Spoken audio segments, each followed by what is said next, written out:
Sa hirap at ginhawa, sa lungkot at ligaya, naging magkatuwang ang Pangulo at ang sambayanang Pilipino. Sa loob ng 6 na taon, sa paglipas ng panahon at pagsibol at pagyabong ng magagandang pagbabago, tayo ay magdiwang at magpasalamat na tayo'y nagkasama nang dahil sa ating pinakamamahal na Pangulo.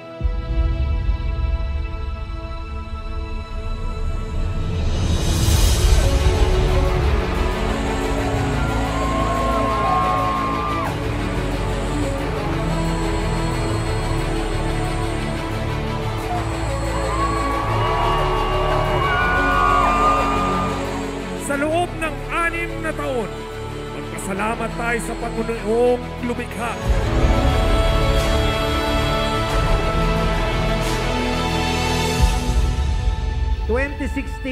Nung nakilala natin siya, ito ang tumibag sa lahat ng balakid upang sa gayon tayo mga Pilipino ay maintindihan, maunawaan at malaman ang tunay na halaga ng pagiging isang Pilipino.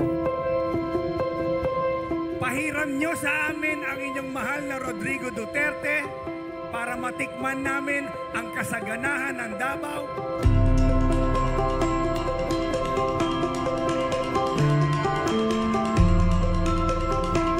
Tatay, maraming salamat po nang dahil sa iyo nagkaroon ng magandang kinabukasan ang aming mga anak, ang aming mga apo, ang aming susunod na henerasyon. Maraming salamat po, Tatay. Thank you po. Magpapicture na tayo! Naniniwala ba kayo na mabuti ang Panginoon? Dahil binigay niya si Tatay Digong sa ating bansa, sa ating ordinaryong Pilipino. This is our last time, Kuya Bongo, magpapicture po ako sa inyo kasi talagang idol ko kayo. Matagal ko na tinatago to, Tay.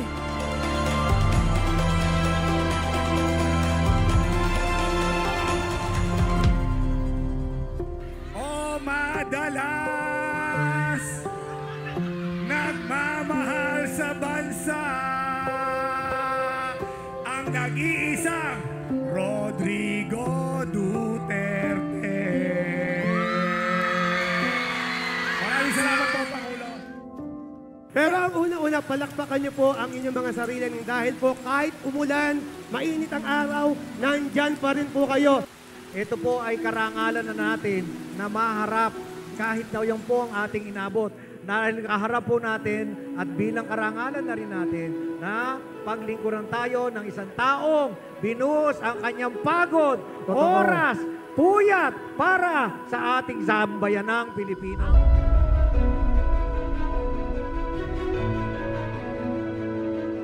Mamimiss namin yung mga speeches ninyo na laging aabangan kung ano na naman ang uli niyong pasabog. Mamimiss namin yan.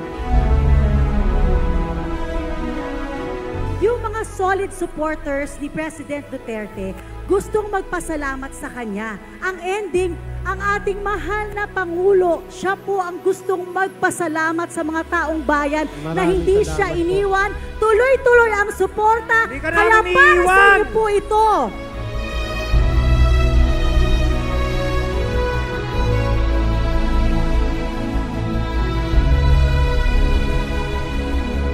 Kalayaan po ay hindi libre.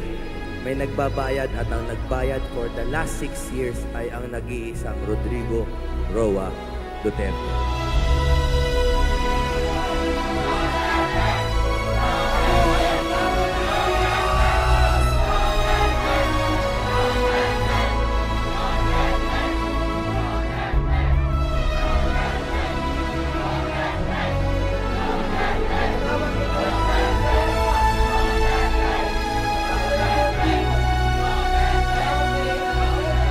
Maiksi lang po sa sambayang Pilipino. Maraming salamat sa inyo.